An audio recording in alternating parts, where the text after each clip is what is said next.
At the beginning, we see our main protagonist, whose name is Yagiri, currently on a school trip riding the coach, but he has fallen asleep.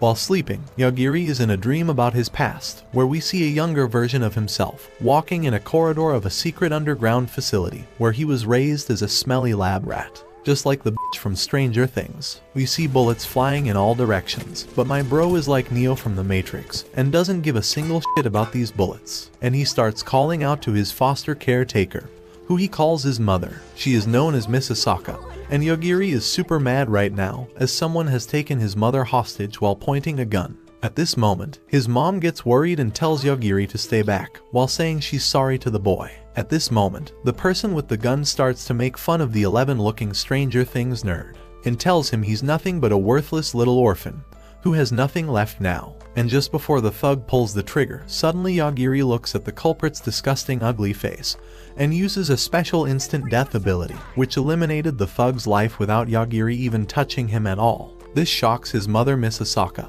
and just then the anime switches scenes back to the bus journey. And here a girl named Tomochika Donu Nura is shouting at Yagiri and tells him to wake the f*** up, as the bus they are riding is currently being isekai'd off into a strange world. But Yagiri still fails to wake up. Moments after, Yagiri finally awakens, and asks Tomochika what the hell happened while he was asleep. And she yells in his face again and asks Yagiri how he was just sleeping through one of the most tragic events in human history. And right then, Yagiri realizes that he's in a different universe, as some crazy dragon-type thing is currently attacking their school bus, and many of the students have already been eliminated by the mythical creature. And Tomochika tells him that the wyvern or dragon thing is ridiculously powerful, and ever since they reincarnated it has been taking out students one by one. After that, Yagiri finds whatever he can to scare the creature away, so he picks up a random microphone and dashes it at the creature. But obviously it didn't do jack shit to the wyvern, and it only made the dragon get extremely mad at Yagiri and was about to end their whole isekai careers in seconds, as it charges up a fireball in its mouth, all while Tomochika hugs onto Yagiri for dear life, squeezing her melons against his body. But just as it was going to blast them like Daenerys Stormborn,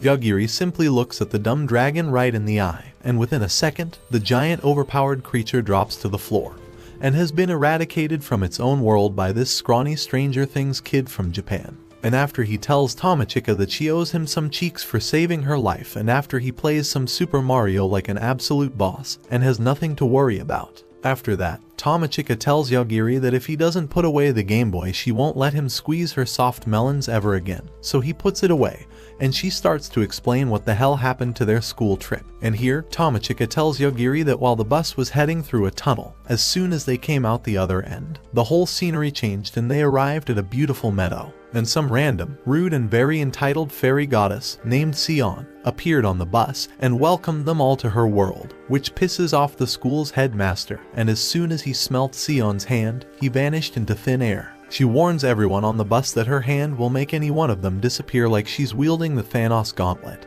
and that if they don't listen she will make another person smell her disgusting hands and see if they can take her stench. After that, she starts to troll the entire class on the bus and told them all that she is a SSS rank level mage and the most overpowered goddess on the island, and that her anime power level is over 9,000, just as a pop culture reference joke. But no one even laughed, which annoyed the goddess Sion, and she told them it would be wise for them to laugh at her jokes from now on. Otherwise they won't last very long in this world. After, she calls them all a bunch of disgusting muggles that possess no kind of magical power, and that after being isekai'd, it is forbidden to be in her world without having magic, as the whole point of this strange world is to level up and to test each student, and to take on the strongest creatures with their magic, to see who will become worthy of being her successor. And just then, she made everyone on the bus glow up, along with a holographic stats screen. And here, just tells them that the games will begin shortly, as their first test is to defeat the mighty godly dragon, which nobody is able to ever defeat before. But Tomochika complains to the goddess, saying that she doesn't even have a stats screen and she also isn't glowing like the rest of the students. Tomochika notices how a few others are also not glowing, like the bratty popular girl, Shinazaki, a boy called Kuryu, and of course, Yagiri, who was fast asleep during the whole isekai event, and our MC has no f***ing clue he has been taken to a completely new world. One of the girls tells the entire class that the dragon is approaching shortly, and the dragon seems to be over level 100, making it 100 times more powerful than any of these students, so they get scared and ask the goddess to reincarnate them back to Japan. However, the annoying school jock of the class, named Yazaki, who thinks he's the Justin Timberlake of Japan, steps up to the class and tells them they have no choice but to eliminate the dragon and complete their first test to becoming a first-class mage, which is all he wants to do, especially as Yazaki has been gifted with the general class, giving him powerful strength and abilities even at level 1. After his speech, all the gifted individuals step off the bus to wait for the dragon encounter and ultimately slay the beast to complete the first isekai test. However, the General Yazaki tells the 4 weirdo muggles who have not been blessed with any magic to stay on the bus, as they can't help defeat anything in this world, and he blocks off the door to the bus, and all the other students who are gifted make their way to the forest and wait for the overpowered dragon to arrive. At this moment, the dragon appears, but as we know, Yagiri uses his insanely unfair cheat skill, which lets him basically one-punch man anything using only his eyes, making him more OP than Saitama himself. After seeing the beast fall to the ground like a Wiki-ranked peasant, Tamachika asks Yagiri if it was him who killed the dragon like that, without even touching it. But he denies this and said that he had nothing to do with it, and tells Tamachika that he doesn't even have any magical power, as he's a lonely loser nerd. So how could a guy like him defeat a dragon boss? And just then, she remembers how Yagiri is the most worthless student who just sleeps all day, so what he is saying must be true. When the two of them step off the bus, they notice something flying in the air above, and it turns out to be their classmates, who came back to see if the dragon had eliminated the students with no magic. But to their surprise, the dragon was dead already, and they spot the bratty and annoying Tamachika and the sleepy-head Yagiri down below. After they land on the ground, and they tell Yagiri and Tamachika about their cool magical isekai skills, and each of these boys has a specific role to play. The chubby fatso, named Damon, is a healer, Higashida is a powerful fire-blazing hero, and Yoshiaki is a necromancer. Damon is mad that Tamachika is alive as he can't troll her and turn her into a zombie. Using his healing magic and combined with the necromancer, he could have raised her back from the dead. But here the hero guy explains how he only came back to use the necromancer ability on Tamachika, to clap her cheeks out after raising her from the dead, as she would never let him touch her in class or go near him, so maybe her zombie version would let him.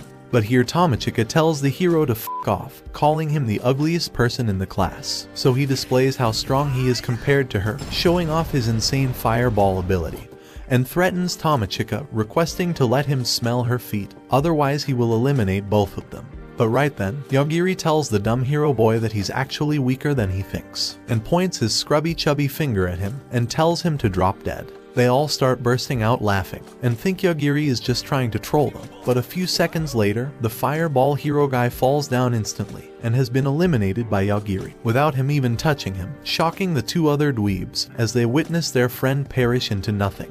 And finally, shutting his big mouth once and for all, his necromancer friend starts crying about his loss, and so he asks the fatty healer to heal the hero dude. But Yagiri points a finger at the necromancer guy, and he gets wiped out just like the hero, and the only one left is the chubby healer, who tries to heal his 2 buddies, but reviving or healing magic also doesn't work on people who have been targeted by Yagiri's power. After, Mr. Fatso tells Yagiri how unfair his power is, and that he might just be the most overpowered thing in the whole anime universe. And we should just end this anime recap right now, because Yagiri can just one-hit kill anything he wants to. But Yagiri tells the snobby little dwarf that there is actually one thing in this world that can counter his instant ability, but it's definitely not gonna be him. And that's when he finally gives up and tries to be friends with Yagiri and approaches him with friendly intent. But Yagiri knows when someone has intentions to kill him and explains how his other power is a special sense to know when someone wants to attack him. And this makes the healer boy fall to the ground, and he begs the demon lord of this world to erase Yagiri, as he's just too strong for anyone. After, Yagiri asks the little salad dodger nerd why he's so excited about this, and what a demon lord even is. And that's when the healer tells Yagiri that this is not the first time he was reincarnated into this world. And he explains how not long ago, he and his 2 other friends were summoned here to the kingdom of a man to defeat the demon king, but they failed, so that's why they are sent back here again. But Yagiri has already eliminated his entire crew, so they are all doomed. However, Yagiri doesn't believe him, as he never saw him and the others missing any school days. But the healer tells him that this is because in the magical realm, it seems they were here for months, but as they traveled back to Earth in the real world in Japan, It was only a few hours that they were gone, so that's why it seems like he's lying. However, Yagiri prepares to end this boy's whole career, but just then, the boy promises to be his loyal servant and guide him through this other world and help him find the demon lord. After that, he tells Tomochika that they will need to hunt down this demon king and end it off so he can go back to their world, and he can finally relax in peace and chill with his video games and hot Cheetos, watching anime recaps. However, Tomochika is surprised that Yagiri is helping her, and he tells the girl that he's only protecting her as he remembers the soft feeling of her chest when she tried waking him up on the bus, which makes her extremely mad as she thought he was just a nice guy without any other intentions. However, Yagiri loves big juicy jugs just like all of us and is definitely a man of culture. On the other hand, we see Sage-shin squirming around in her bed while waiting for her attendant, Yoichi, to come make a report to her. He explains that 4 people died in the first Sage test, including 2 unblessed people and 2 S-rank ability holders. This makes Shin shocked for a moment, but she decides to procrastinate like y'all procrastinate your assignments and says that it shouldn't be something worth worrying about before lying down once again. After that, Yagiri and Tomochika decide to go to the nearby city to see if they can meet up with their classmates. They arrive just before the city gates are being closed and manage to get in even though they don't know the language of this world. Soon, a senior officer walks up to them and it turns out he can speak their language. Yagiri explains that they split from their group and are now looking to meet up with them. The stuck-up officer says that he has been ordered to not interfere with the Sage candidates, but there's nothing telling him to help them either. He says that their classmates have already moved on to their next destination, and that's all he is willing to offer them. But then he looks at Tomochika and says that only she can stay at his place for the night if she wants to. But Tomochika instantly grabs Yagiri's hand and runs away from there saying no thanks. Yagiri asks her about what's up with her and she says that she was worried he would send him to the underworld because of his rude behavior. Yagiri tells her to stop acting as if he is some kind of homicidal maniac, but she says that she is surprised that he doesn't know that he's exactly just that. With that, they start looking around at the structures and people of this fantasy world until they encounter a cute cat girl named Mairyu,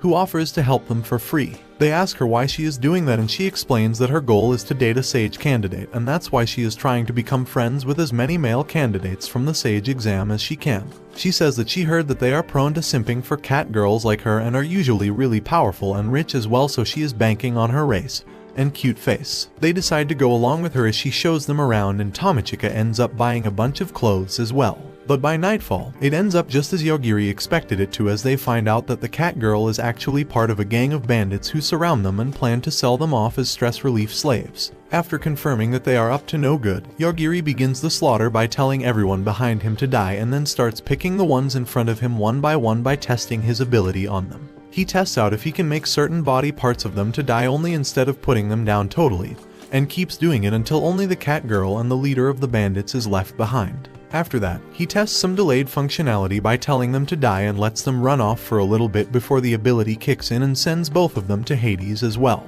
After taking care of them, they both decide to skedaddle out of there, but they get stopped by the knights in the area. Their captain, Edelgard, asks them what happened there and reveals that they saw the men around them collapsing on the floor out of nowhere. Yagiri asks them why they didn't help them if they were watching them, and she reveals that they were planning on following them once they got captured and following these goons to their base and capturing their leader. She also tells them to not act big as they are blessed with the Saint's protection, which makes them immune to attacks by them. Just then, her vice captain speaks up and says that according to his appraisal skill, these two don't have any blessings from the Saintess. Hearing this, the captain says that it would be hard to believe that they are responsible for these people collapsing and lets them go. The vice captain apologizes for causing them trouble and shows them a fancy hotel to stay the night at to show his gratitude for forgiveness. At the hotel, Yagiri books 2 separate rooms for them and once in the room, Tomochika wonders if Yagiri is interested in her romantically. Just then, she feels a cool breeze and looks up to find a fat floating ghost in the air. At first, this shocks Tomochika, but then she takes a close look at the ghost's face and wonders if she is her elder sister. But the ghost speaks up and says that she is called Makamoko, wife of the Danara School's founder's son and the distant ancestor of Tomochika. She further adds that she is her guardian spirit and is tasked with the duty of the restoration of the Danara School's dynasty. Tomochika asks why she didn't show herself earlier, to which Makamoko replies that she was afraid of Yagiri as she might have gotten obliterated if he got shocked and decided to get rid of her accidentally. She then asks Tomochika to explain her existence to Yagiri the next day so she can show herself without worrying,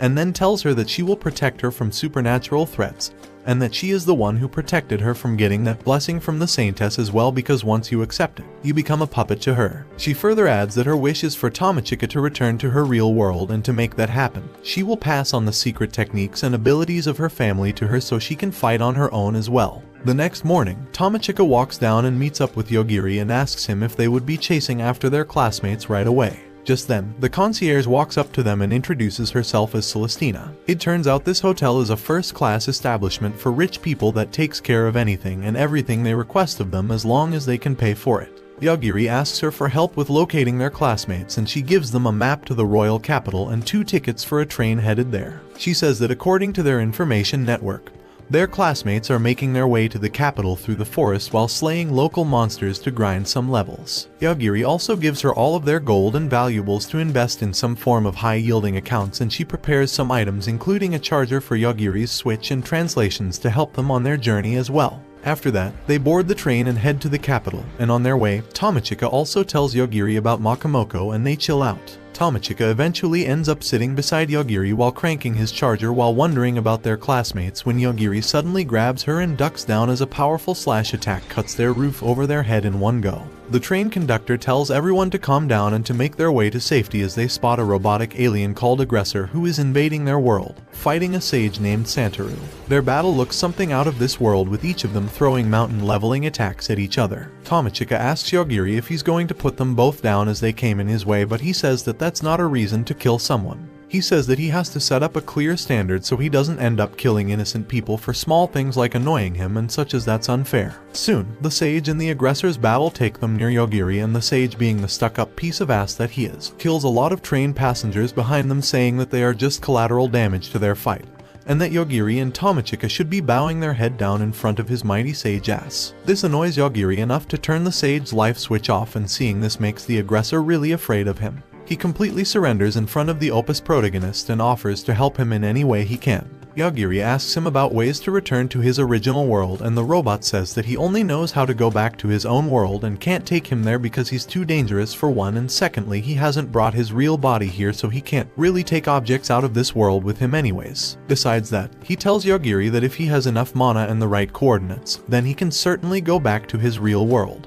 Yogiri says it's alright and tells him to guide him once he has the mana and coordinates, and the robot happily agrees. To make the most out of it, Makamoko also asks for a shape-changing gear weapon from the robot to help Tomochika with her fights. On the other hand, we see the knights in the city taking one of the goons who lost his eyesight after Yogiri killed them to an immortal vampire sage named Lane. She tries to heal the eye by reconstructing it from scratch, but it still doesn't restore its functionality. She also tries turning the goon into her underling by biting his neck, but that still doesn't work.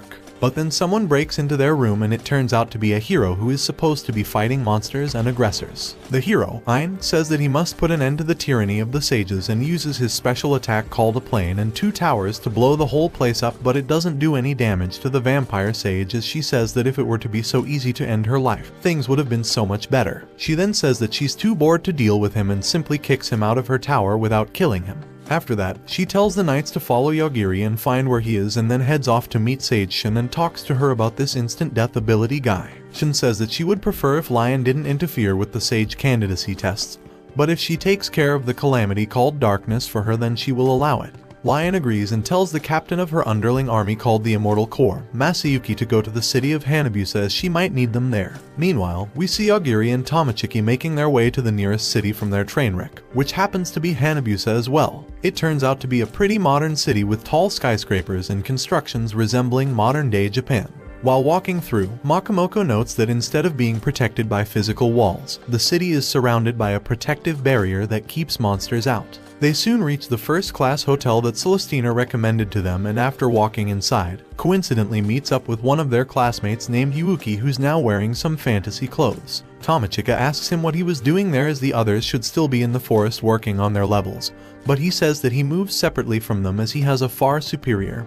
and more efficient way of leveling up. He then introduces his harem of bodyguards consisting of 5 women whom he chose from his sea of girlfriends. Yogiri wonders what he was up to, and Tomochika explains that he has always been popular among girls due to his good looks, but there seems to be something more at play here. Just then, Yuuki turns to her and asks her if she would like to be his mistress, making her so dry, the Sahara Desert becomes jealous of her. She asks him what makes him so confident, and he explains that he has been blessed with one of the strongest classes in this world known as Dominator, which allows him to turn weak opponents into his servants. It turns out, when Yuuki and the other classmates were together grinding in the forest, everyone tried to avoid him due to his class. But then Haruto approached him and revealed that he is a consultant class. He tells him about the hidden details of his Dominator skill and suggests a plan that he found out after watching the Shield Hero anime. He tells him to buy up weak-leveled servants and then make them fight on his behalf to gain experience for leveling up. This pyramid scheme of a leveling idea resonated with him and his desire to have a harem of his own, and it led to this situation.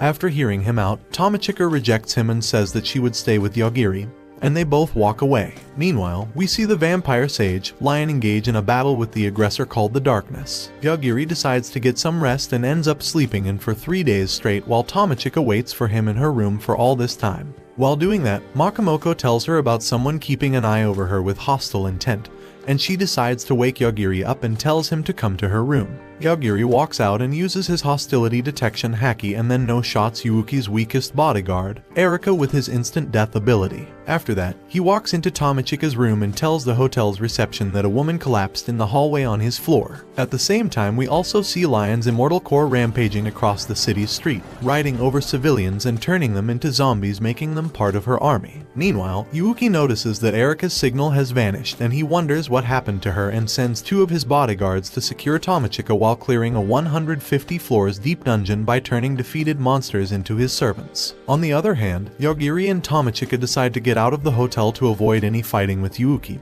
but they get ambushed by the captain of his bodyguards, Riza the Ice Mage. She says that she is there to get Tomochika and freezes them both in rock-solid ice, but Yagiri kills the ice with his ability and makes it pathetically easy to shatter. This makes Riza shocked and she tries to cast another spell, but Yagiri kills the spell and then kills her staff as well, making her fall on her knees. After defeating her, Yagiri asks her if she can use magic without her wand and if there are any other wands that she is carrying on her. She says that she is a wand master and can only use magic through wands, and that she is only carrying a small spare one in her treasure chests. She also tells them about Yuuki's orders to capture Tomochika, and just then they get attacked by a doll that's crawling on the wall, but Tomochika puts it down using her martial arts skills, manifesting due to Makamoko's influence. It turns out they are Yuuki's other bodyguard, Chelsea's puppets, and Yagiri takes most of them down with his ability as well. Just then, Riza tries to get them by surprise using a small wand disguised as a hairpin, but Yagiri puts her down with his ability as well. After that, they walk out to make Chelsea stop fighting as well, and she gives up all the information she has about Yuuki and his plan. Seeing Riza and Chelsea getting defeated, Yuuki decides to lure them out using a fleet of cockroaches that he controls using his Dominator class ability, and makes them attack the couple, but Yagiri uses his Wi-Fi observation haki to locate him and puts him down in the dungeon. On the other hand, we see Yuuki's remaining bodyguards, Euphemia and Stephanie, wondering what they should do as they are now free from his contract. Stephanie decides to stay by his side and cry for a while Euphemia makes her way out of the dungeon and wonders why the entrance has so much light coming in. After walking out, she finds herself in a desert and then turns around to see the darkness engulfing the city and leaving only sand in its trail. She also finds Lion flying in the sky as she says that her attacks don't work on the formless darkness, and that there is nothing that she can do now to stop it. She flies down and casts a charm spell on her and turns her into her servant and makes her tell her everything she knows. Meanwhile, Yagiri and Tomochika make their way out of the hotel and wonder what was happening outside as everyone around them has turned into a zombie and someone is shouting on the speaker that the zombie party is about to begin. They both decide to escape the city while Lion tells Euphemia that she wants to know if Yagiri can kill her with his ability or not. At the same time, we see the captain of the Immortal Corps talking to the mayor of the city named Ryuta, who turns out to be Lion's servant as well. Masayuki asks Ryuta to hand over the city's key as it is an order from the Sage Lion, and then uses the public speakers to tell the living people of the city that he is looking for these 2 people, showing Yagiri and Tomochika's pictures on all the screens in the city. He tells them that if they want to live and not turn into zombies, then they should get their ass moving, as he has also sealed the town with the barrier using the key. This makes Ryuta really mad as he has worked his butt off to make this city prosper, but he can't do anything against Lion's orders. Now, with everyone coming after Tomochika's Badonkadonks, Yagiri decides to head to the city square to make a deal with Masayuki himself. Once there, he tells him to lower the barrier as they want to board a train and go to the royal capital, but Masayuki asks them if they even know what kind of a situation they are in while raising his army of undead soldiers. He says that those who are already dead cannot be killed, but Yagiri simply wills them to death as well using his Opus ability. This makes Masayuki really shocked and he asks how that's possible, and Yogiri explains in the most Giga Chad way that he is the one who decides if something is dead or not. Hearing this, Masayuki becomes enraged and he says that there is no way such a ridiculous ability exists in this world as he begins to transform into his vampire werewolf mode, but Yogiri simply puts him down in between his monologue and transformation, saying that he doesn't need to wait for the cringiest loser in the anime to finish his lousy transformations. After that, he turns to Ryuta and asks him if he can make the barrier right again and asks him why everyone after them. He explains that they were in the lands controlled by Sage Lion and he doesn't know why she is interfering with Sage Shin's Sage candidacy test. Just then, they notice the people of the city walking towards them as if they have been possessed by something.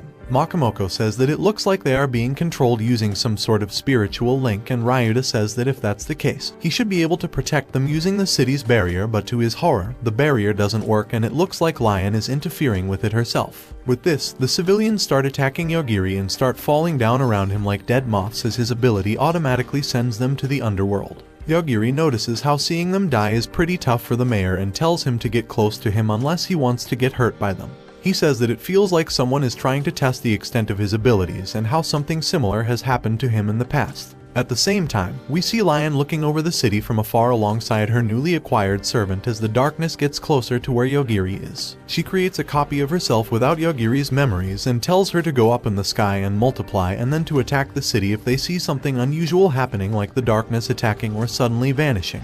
She says that as these copies have no memory of Yogiri, their attacks should not generate any kind of hostility towards him, and even if he finds them using his observation haki like he found Yuuki, he should not be able to hurt her real body as it is different from the clones. On the other hand, we see Yogiri and the others noticing the darkness getting close to them and turning everything it touches into sand. Everyone wonders how to deal with it, but Yogiri says that he will simply make it die using his ability and make the darkness vanish into thin air. But suddenly, red meteorite-like attacks start raining down from the sky and destroying the city. Tomochika uses her sharp eyesight and says that they look like a red-haired lady wearing a red dress, and Ryuta confirms that it is Sage Lion and wonders why she is doing this and loses all respect for her. They wonder how to deal with this attack now as Yogiri says that they are too fast for him to see to use his ability, and they also don't have any hostility that he can trace. Just if they could get her to aim at him directly, he would be able to attack her back with his ability, and Ryuta suggests that they head to the open park area, which is most likely going to be attacked next according to the data he has been analyzing thanks to his bird's eye view skill that he got from being a mayor. He then teleports them to the park using his authority as the mayor of the city and vanishes away moments before Lion's copy attacks them.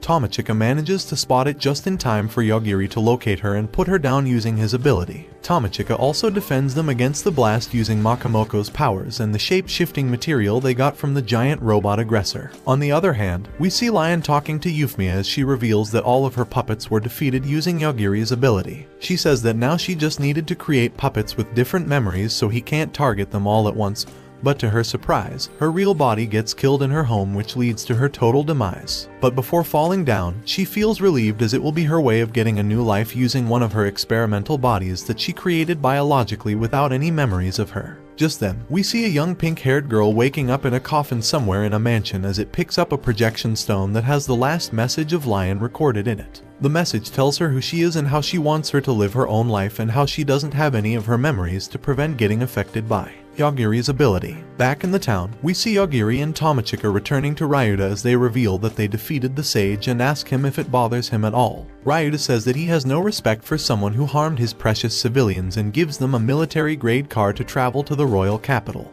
In the car, Tomochika asks Yogiri if he shouldn't be the one driving, but he says that he always ends up crashing the car while playing racing games, which makes Tomochika take up the steering herself. Makamoko says that she should be able to drive and operate all sorts of vehicles and weapons thanks to her innate talent as the heir to the Danara school, which makes no sense to her, but she simply goes along with it.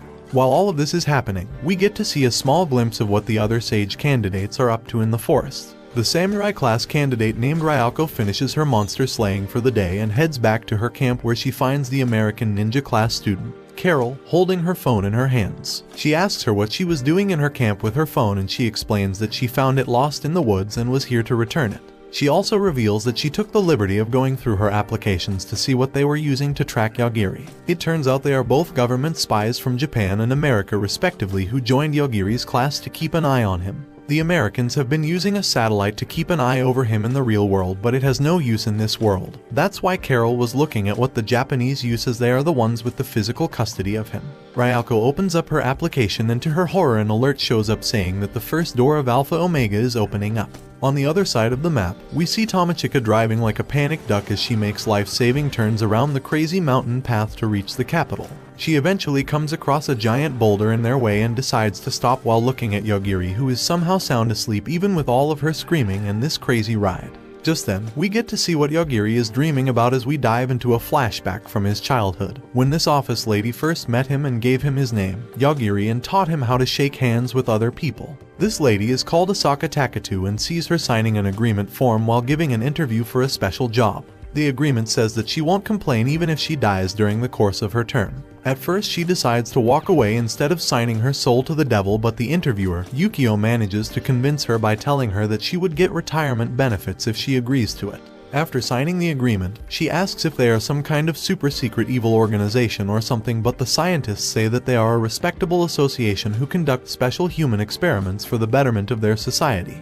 He then tells her that her job is to babysit a monster. She asks him what it was like, but Yukio says that he has never seen it himself and all he knows is that it can kill anyone just by thinking. Its code name is Alpha Omega, and they reckon that by providing modern education and basic humanity to it, they might be able to prevent it from exterminating all life forms from the face of the planet. He tells her that she has her teacher's license, so she is just the right person for this. He then takes her to an underground chamber and tells her that he can't go beyond this line and that everything she might want to know about regarding this job is written in this manual before skedaddling out of there. After getting everything she needs, she walks into the chamber and opens up the massive vault gate with her card key and finds out that she is in some kind of artificially created facility with a natural-looking sky and a background scenery as well. She looks at the manual to find the house where this monster is supposed to be living, and after going inside, she only finds a young kid sitting in the living room. This makes her really angry, and she says that it's ridiculous to lock a kid in a place like this. She takes him out and tells him to play with the tadpoles or something, but the kid notices a shadow demon behind her and kills it using his powers. He tells her that these things sometimes come there to attack him, but they are nothing to worry about. Besides that, it's about to get dark, so if it's alright with her, he would like to play tomorrow instead of right now. Hearing all this calms Asaka down, and she shakes his hand and introduces herself by name. She asks for his name and he says that they call him Alpha Omega here, and before he came there, they used to call him Lord Akakashi. Just then, they both hear their tummies rumbling and decide to go inside and get something to eat. Asaka realizes that she will have to do the cooking as well, but being as good of a chef as an idiot sandwich, she ends up making some instant ramen while the kid takes a bath. During their meal, she asks him for the name that his mom used to call him by, but he doesn't know what that is, so she ends up naming him herself and gives him the name Yogiri Takatu, which makes him really happy. She then teaches him how to introduce himself by shaking hands and saying nice to meet you. Just then, we see Yogiri getting woken up by Tomochika, who tells him that they have run into a dead end. They both decide to take some other route and back up, but the car runs into a small dragon on their way back.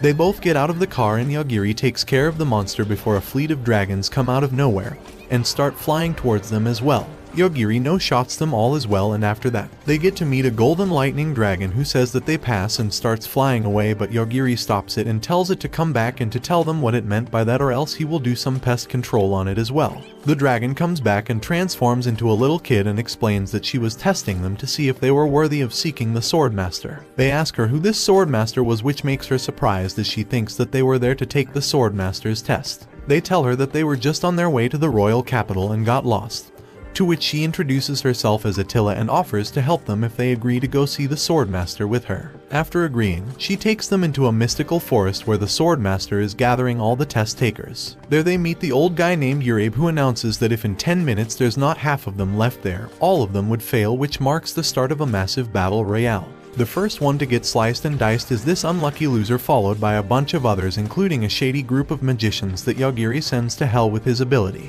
They both also get defended by a righteous knight named Rick and manage to save the beta loser who got cut in half named Lionel, thanks to a special stone called the Apology Stone that gives him random powers and buffs. After that, they all head to the next destination of the test, and Lionel also explains that he got these stones from a goddess to make up for the bad luck he is suffering from. He says that he gets new stones every night, and these stones can be used to summon random items and effects through a gacha system. As they get close to their next destination, the miasma in the area starts getting lethally thicker, and it even makes Lionel vomit on the ground. But then, Makamoko notices that the miasma has suddenly disappeared and she wonders what caused it while we see Yagiri acting weird. After that, they head up the tower where Urabe shows them a giant sealing spell with the Dark King sealed inside it alongside the ancient sword master who ran her sword through both of them while sealing them in this seal where time flows extremely slowly. Urbane explains that it is their duty as the S-Rod Master to defeat the Dark King once he is freed, but then a magician girl reveals herself and throws a massive fireball at the Dark King saying she will defeat him once and for all, but the spell simply becomes stagnant in the time seal and she bypassing all of his traps by killing them using his ability. He says that he is too dangerous to be left alone. He starts preparing some big spell while saying that he is going to give them a choice, but Yagiri eats him to the other world saying he's in a hurry. After that, they go to the next area where they find another Dominator using his harem of girls to fight another test taker who turns out to be a half-demon like Euphemia. Yagiri asks for permission to pass by as he's not interested in fighting, but the Dominator says that he will let them through if they defeat his bodyguards in a 3 versus 3 battle. Yagiri accepts and no-shots them all with his ability and starts walking forward, but this makes the Dominator really mad and he tries to stand up to cast a spell, but Yagiri puts him down just as fast, calling him a liar. Seeing all this, the half-demon girl says that she has a request to make of him and they decide to at least hear her out. The girl introduces herself as Theodosia and explains that she is looking for her younger sister. She says that she came here because she heard that some of her people were trapped here and helping her might come off as being against the Swordmaster. Yagiri says that he has already made a mess out of his tower so he won't be really fond of him anyways, so he has no issues with helping her out. He then asks her if she has any clues about where her people could be and she says that she can feel their presence and it seems like they are somewhere underground.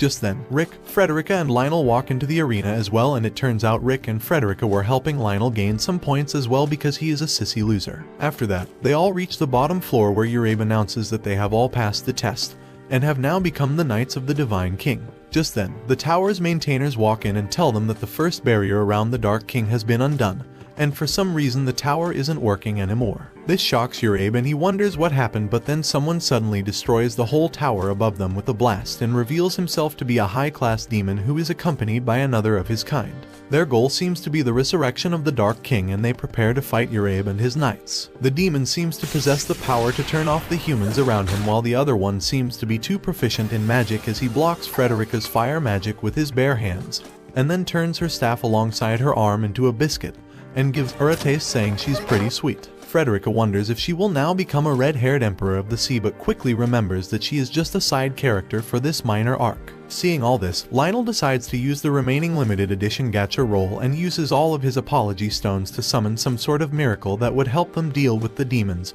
but it ends up summoning the goddess from earlier much to his horror. He asks her if she would vanish again, but she says that this time she will grant his wish of taking care of everything, and then walks up to the demons and to everyone's surprise, they both bow down in front of her and reveal that she is actually the wife of the Dark King. She has been summoning and manipulating heroes to release her husband from the seal, but always failed due to the Swordmaster. But thanks to this unlucky piece of garbage named Lionel, she managed to get rid of the barriers this time. Lionel asks her if she was lying about taking care of everything and granting his wish, and she says that she didn't lie and that she will take care of them all by destroying all of humanity, thus leaving nothing to worry about. Meanwhile, Yogiri, Tomochika and Theodosia decide to go underground to find her people, and thanks to Yogiri's powers manage to kill the time-space barrier that is hiding the bottom floor. Tomochika also notices some high-speed robots zoom past them with some blades, but they decide to ignore it and focus on the underground room in front of them. Once inside, they find the room to be full of fluid chambers with Theodosia's people being used as guinea pigs for horrible experiments and to use their magic to support the barrier around the Dark King. Theodosia decides to put an end to their misery using her own hands and then resolves to take revenge from the Swordmaster. With that, they all head back up to see what was going on. On the other hand, we see Lionel trying to stall the goddess to create an opportunity for the Swordmaster to slay her. While doing so, he makes the goddess reveal that she had been waiting for all sorts of obstacles to get out of her way, including the creator of the Tower Iglesia, as he would have been able to restore the barrier instantly. Besides that, she was also worried about the goddess killer who somehow suddenly died during the test, and now she is able to break the barrier to release her husband. With that, she destroys the barrier's core and releases the Divine King and the Dark King from their time seal, but to everyone's surprise, the Dark King simply falls down into the river with his dead ass and drowns away. They all wonder how this could have happened, while we find out that it was Yogiri's doing and that he accidentally killed the Dark King in response to the high-density miasma in the region that was about to harm him. Just then, Theodosia takes advantage of all the confusion and slices the Swordmaster in half and takes her revenge. This makes Rick and the others really surprised, and they wonder if she is an enemy. At the same time, the high-speed robotic aggressor, Hedgehog, also appears in the battle zone and assassinates the goddess and zooms away. The two demons who started all this heal her back to full health and rally their forces to attack humans to take revenge for killing their king, but Yagiri simply no-shots them all with his ability and tells them that he doesn't want any drama. The whole thing makes the goddess lose her mind and she starts firing random abilities in all directions. Tamachika asks Yagiri if he is going to do anything about her, but he says that the goddess didn't do anything to him, so he has no reason to fight her. On the other hand, we see AI dragging Damon's towards the tower as she dodges all the random attacks using her absurd ability. Once she arrives there, she uses her appraisal skill to tell Rick that he can put the goddess down using his holy sword, which he does, and then turns towards Yagiri and Tamachika to see what they were all about. Before fighting them, she uses her eye on Yagiri to check his stats, but it shows her the end of everything in him, and this makes her sweat her soul out as she decides to eat her ass out of there before handing Damon over to Yagiri. Yagiri wonders what she was all about, but then turns to Damon and asks him how he managed to get out of his collar. He says that he never said that its effect was permanent, apologies for deceiving them. After that, Rick talks to them about Theodosia and what she did, and Yagiri tells him to see what they found in the basement, and if he still decides to fight them, then he will help Theodosia. Rick asks him what he can do with his tiny stick, but the Divine King stops him and tells him that it was actually Yagiri who put down the Dark King and all the demons around them, which makes Rick really surprised as he apologizes for his rude behavior. After that, they all decide to part ways. Rick, Frederica, Lionel and the Divine King go to the royal capital, while Yagiri and Tamachika decide to go there on their own as well. Theodosia reveals the name of her younger sister, who turns out to be Euphemia, and Yagiri and Tamachika tells her that they heard this name while walking through one of the cities on their way and tell her about the routes they took. Before leaving, Rick also gives them a couple of pendants with the emblem of the Royal Knights and says that they should show these to the guards in the capital if they ever need his help. With this, Yagiri and Tamachika start their journey towards the capital while leaving Damon to his wits. But unfortunately for him, he ends up getting approached by one of the demons that attacked the tower, and he tells him to follow him.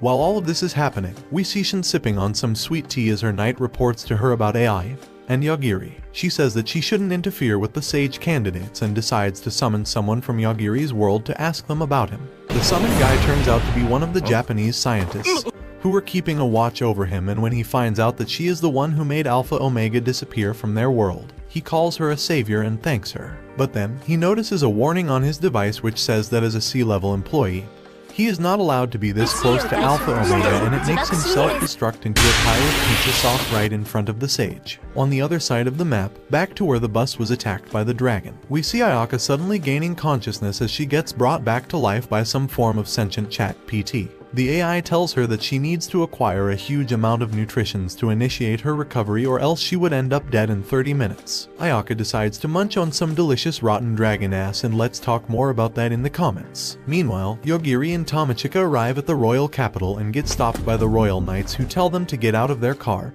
and to show them their IDs. They explain that they got the car from the mayor of Hanabusa City and that they are sage candidates who are there for a trial. The guard checks them out using an appraisal tool, but Yagiri shows them the pendant that Rick gave them, and it makes all of them get on their knees. They explain that it is the mark of the royal family and gives them the pass to enter the city. Just then, the youngest prince, David, arrives on the scene and demands that they show them their swords as the Knights of the Divine King, and Tamachika ends up accepting his challenge to a duel when they fail to show him any swords. In the duel, she showcases the martial arts of her family and ends up freeing David's future generations from the pain of getting born. Getting hit in his precious eggs turns David into a gentleman as he offers to give them a tour of the city and explains how the city walls were created thousands of years ago by the great sage, Iglesia, the same guy who created that tower. He also tells them that the royal capital is built upon an underground barrier that seals a Dark Lord, much like the Tower of the Swordmaster, which surprises Yagiri and Tamachika as they didn't expect there to be more than one Dark Lord. After that, Yagiri asks Tamachika if they will forgive their classmates or should they take revenge from them, and Tamachika decides to first meet them and see what kind of attitude they take up with them. With that, they join their classmates at the royal palace as they all meet the king. The three perverts from the class, known now as the three pervy beta lords, decide to exert their dominance by revealing that one of them has the ability to stop time as he approaches the king and acts rudely towards him, but the king cuts of his fingers and reveals that their powers get significantly weak if they try to fight anyone related to the royal family, and that they have been granted the protection of the sages. After that, he sits back down on his throne and says that to become sages, they must accomplish a great achievement in 1 month or else they will all fail.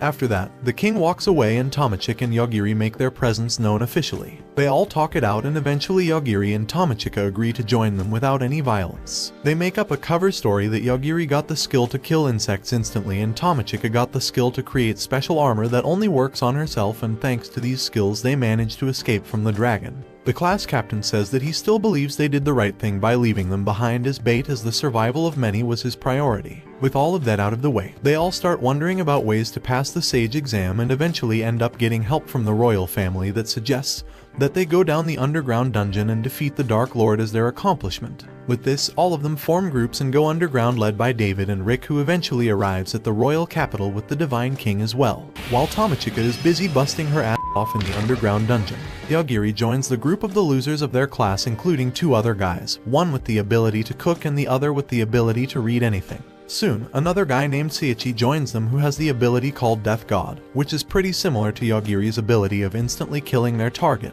but it is an inferior version of Yagiri's power. The guy sits down in front of Yagiri and reveals that he is with the cult, which is yet another organization which hails him as the god of death and is also the one that refers to him as Lord Akakashi. The guys say that he had been keeping an eye on him using his mechanical eye, but it has stopped working since they came to this world, and then walks away saying that he will be happy to serve him if he needs his help. After that, the other 2 spies also make contact with Yagiri and Tomochika and apologize to him for deceiving him all this time. Yagiri says that he doesn't mind as long as they don't cause him any trouble and lets them focus on their survival in this new world, and says that he wants to meet the sage Shin as she might know of a way to get back to their world. While all of this is happening, we find out that Euphemia got to meet up with Lion's new body and decides to serve her. The new body names herself Risley and takes Euphemia along with her on a journey to find the guy named Yagiri. Besides that, Shin goes to see AI in the Sage's world and finds out that she is suffering from PTSD after looking at Yagiri. She becomes worried and says that she needs to get more information on what he actually is and decides to go meet his classmates. At the same time, the demon spawn, Lute, teams up with Damon as he knows about Yujiri and takes him to the royal capital to unseal the younger and much stronger sister of the late Dark King who is residing under the royal capital.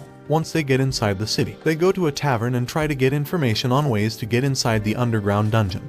But then they see the 3 pervy idiots there and Damon says that he has to avoid getting found out by them or it will be troublesome for him. Just then, Ayaka suddenly flies into the tavern and starts beating one of the idiots until he's turned into tomato sauce. She tells the other 2 to go back and tell everyone that she will not forgive them and that she would take her revenge in front of them for leaving her behind as bait. Seeing all this makes Damon really worried as well, but then Shin appears in front of them and she asks Damon about Yujiri. He says that he doesn't know much about him but gets the information about the entrance to the underground dungeon from her. Shin says that it will be fun to watch what they do and then walks back to her sage world. There, at night, while talking to her servant, she gets an unexpected guest who turns out to be Haruto, the analyst from the Sage candidates. He tells Shin that he found his way to her room using his problem-solving skills and then requests her to extend the deadline on their exam. Shin says that she will consider it in exchange for him taking care of Yujiri, to which he smiles and agrees. After this, Haruto goes back and hires an assassin with the Sage and Spirit's powers and tells him to kill Yagiri. On the other hand, the other Sage candidates become worried for their life as they fear Ayaka coming after them.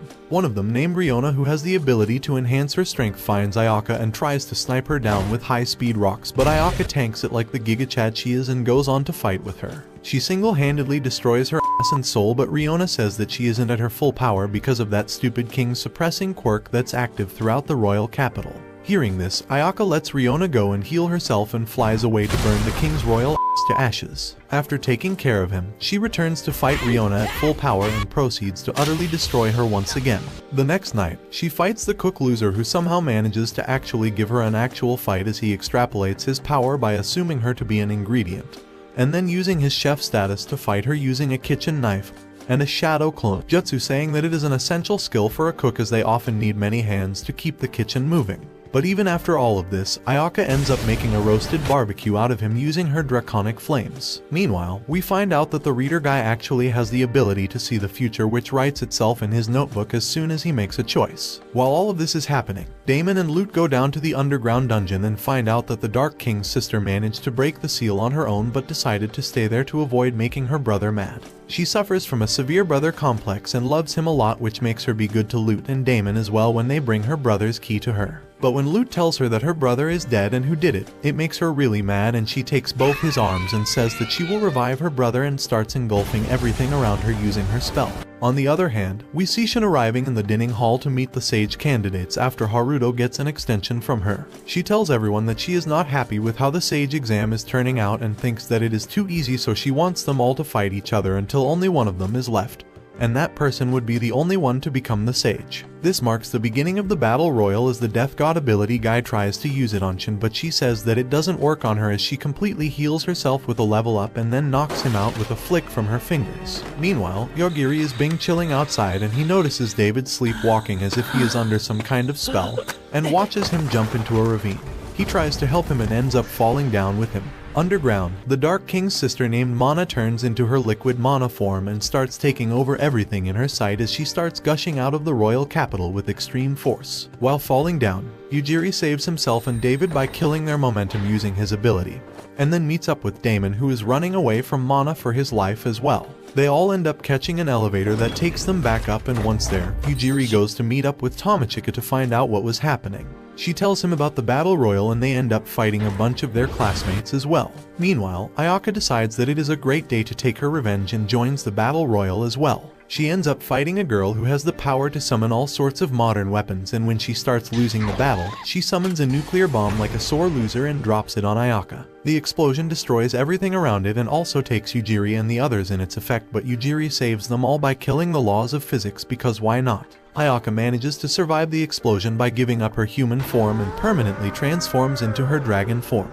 Once healed up, she decides to make sure that everyone is dead and finds Yujiri and the others alive in the middle of a flaming zone. The Chak PT in her brain starts speaking up, and it turns out that it's a technology from the future specifically developed to counter the instant death ability of Yujiri by becoming undetectable by him. This effect works to a certain extent, but Yujiri simply kills Ayaka as well when he sees the massive dragon approaching them. After that, Shin arrives in front of them and says that she had been wanting to talk to Yujiri as she heard that he is going to wipe her out. Just then, Yujiri uses his ability to kill one of her ankles and then starts off by killing her fingers and shows her who is the real boss there. He then asks her to tell him about ways to get back to their old world, but she simply teleports back to her sage world and tries to heal herself. All of her attempts fail and it makes her worried, but then Yujiri starts killing more of her parts and even starts attacking her beloved servant, Yuichi. This makes Shin give up and she comes back to him and explains that there is no way for them to return as the link between their worlds has already vanished. Hearing this, Yujiri tells her to tell him about their old world's coordinates and also asks her for ways to gather the necessary mana. She takes out a philosopher's stone out of her chest and says that it is the source of immortality for the sages and should be enough to power their journey if they collect enough of them.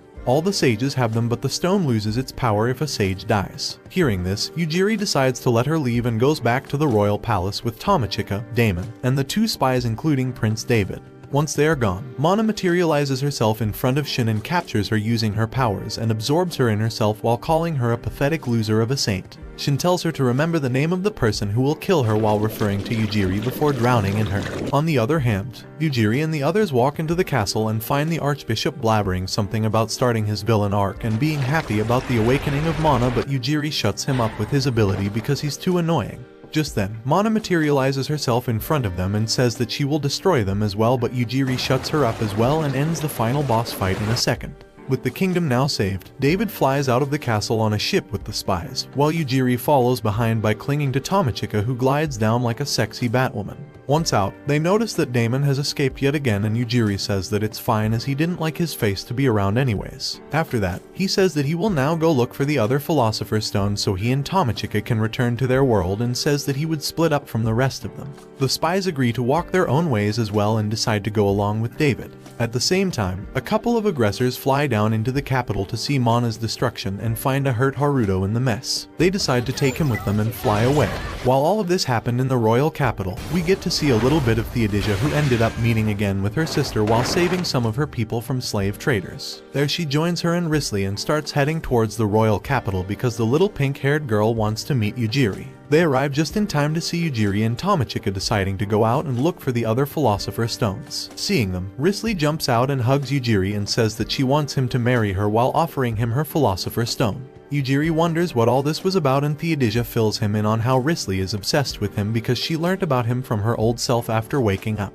With that, they all get inside Risley's carriage and ride away towards their next destination while Yujiri decides to take a nap. Meanwhile, we see the Divine King watching over the capital from a tower as she wonders how someone could defeat Mana so easily and decides that it is too dangerous to let someone like Yujiri roam around the world like this and starts following him. And that's how Season 1 of my Instant Death ability is so overpowered comes to an end.